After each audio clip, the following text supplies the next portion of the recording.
E aí, galerinha, estou de volta para te dar prosseguimento do nosso curso. Na aula passada, a gente viu as estruturas condicionais, mais especificamente o if e o when.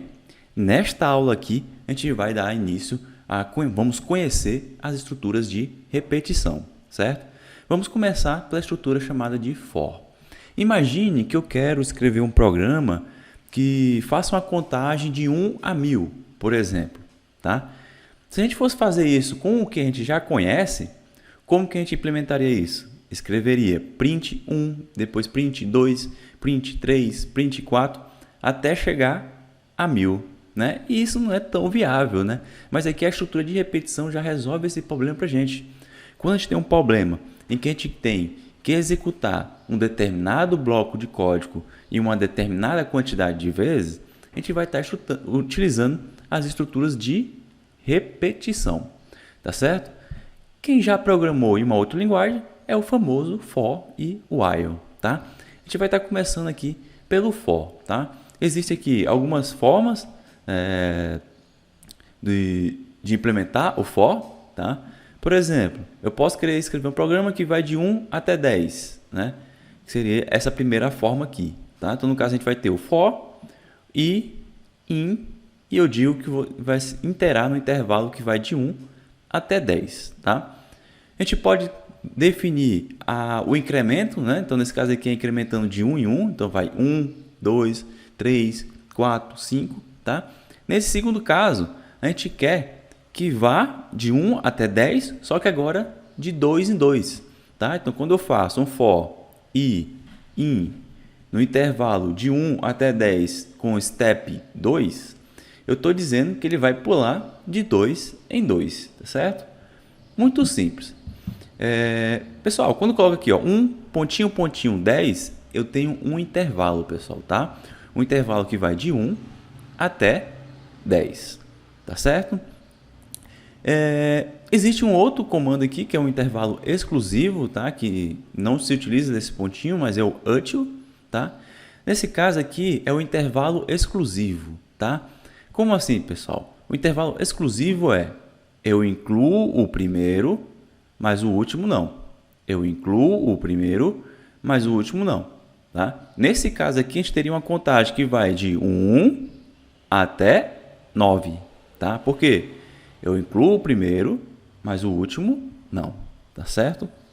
A gente já vai ver isso na prática. O quarto, pessoal, é a ordem inversa. Quando eu quero fazer uma execução que vai decrementando, por exemplo, que vai de 10 até 1, por exemplo, ou de 100 até 1, eu vou estar utilizando o comando down to, tá? Vamos ver isso funcionando, que vai ficar mais claro para a gente estar entendendo essa estrutura de repetição, tá certo? Vamos lá. Vou voltar aqui para o nosso código, pessoal. Então, esse aqui foi o código da aula passada, ou seja, os condicionais. A gente vai estar comentando ele todinho.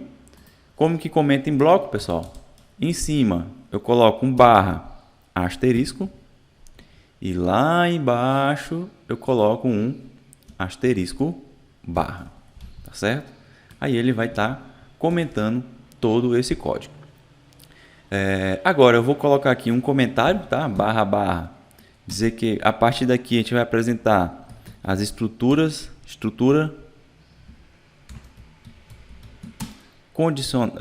de repetição, estrutura de repetição,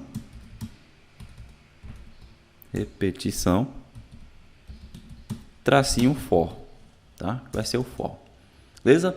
Vamos começar criando um código que vai printar todos os valores de 1 até 20, por exemplo, de 1 até 20, tá?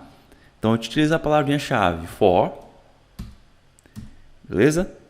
Dentro do parênteses, a gente vai colocar aqui um i, lembrando que esse aqui é uma variável que a gente pode definir qualquer nome para ela, tá? Geralmente a gente coloca i, que é o mais usual, né? Mas poderia ser qualquer coisa, né? Seria, sei lá, valor, tá? Que é bem mais explicativo, digamos assim. Então, vou deixar valor, certo? Agora, a gente vai usar o operador in, ou seja, essa variável ela vai iterar em um determinado intervalo, tá?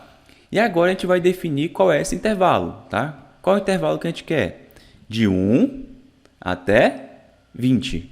Então, 1, pontinho, pontinho, 20, certo?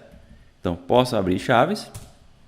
Beleza, tá? Então, esse valor aqui é a variável que vai assumir todos os valores desse intervalo. Na primeira execução, ele vai ser 1. Na segunda execução, vai ser 2. Na terceira, vai ser 3. Até chegar no 20, tá, pessoal? Lembrando que esse 1, pontinho, pontinho, 20 é um intervalo, tá certo? Então, dentro dele, eu posso fazer qualquer coisa com esses valores, tá? Eu vou dar um print, aqui, ó, print. Vou colocar entre aspas uma mensagem valor, 2 pontos. Vou usar um string template de cifrão valor, certo? Então, na primeira execução vai aparecer o quê? Valor 1. Na segunda execução, valor 2. Na terceira, valor 3. Até chegar no 20. Tá certo, pessoal? Vamos executar esse código para verificar como que ficou, né? Vou dar o play aqui. Play. Vai executar, tá? Vamos lá, vamos lá, vamos lá. Me ajuda. Agora vai. Executou, tá? Tenta entender o que teve aqui na saída. Ó. Valor 1 foi a primeira execução. Valor 2 foi a segunda. Valor 3 foi a terceira. Valor 4 foi a quarta execução. E foi até o 20. Tá, pessoal? Se a gente quisesse uma repetição de 1000, então seria de 1 até 1000. Tá certo? Então esse intervalo sou eu que defino. Beleza. Mas agora, pessoal, eu quero que vá de 1 até 20, mas que vá pulando de 2 em 2, tá? De 2 em 2. Então, aqui no final, ó, depois do intervalo, eu coloco a palavrinha-chave step e passo qual é o step, tá? Se eu botar 2, ele vai pular de 2 em 2. Se eu botar 3, ele vai pular de 3 em 3. Se eu botar 5, ele vai pular de 5 em 5. Tá certo? Coloquei o step. Executei. Vamos lá. Agora ele tem que ir 1, 3, 5, 7, 9 e chegou no 19. Quando eu dei o step 2 no 19, ele passou de 20, né? Então aí já não executa mais. Tá certo? Mas, professor Ivan, por que na primeira eu não preciso botar o step 1? Porque o step 1 já é padrão, pessoal. Se eu não colocar nada, ele já vem com o step 1 por padrão.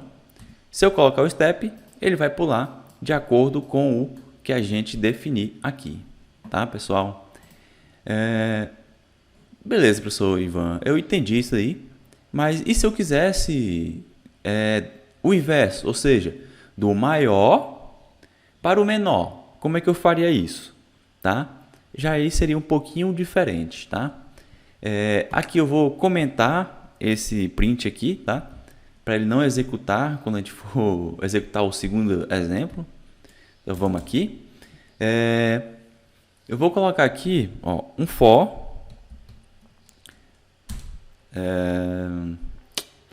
Exatamente. Pode ser valor também. In.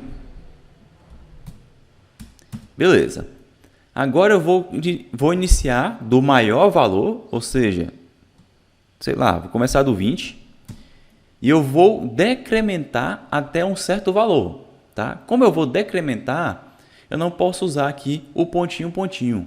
Eu vou ter que usar a palavra-chave down to, tá?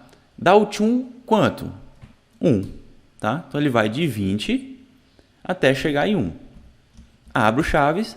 Ele vai estar executando um determinado bloco de código 20 vezes, mas a variável de controle aqui, valor, ela vai começar do maior e vai chegar até o menor, tá bom? Vou dar aqui um print valor,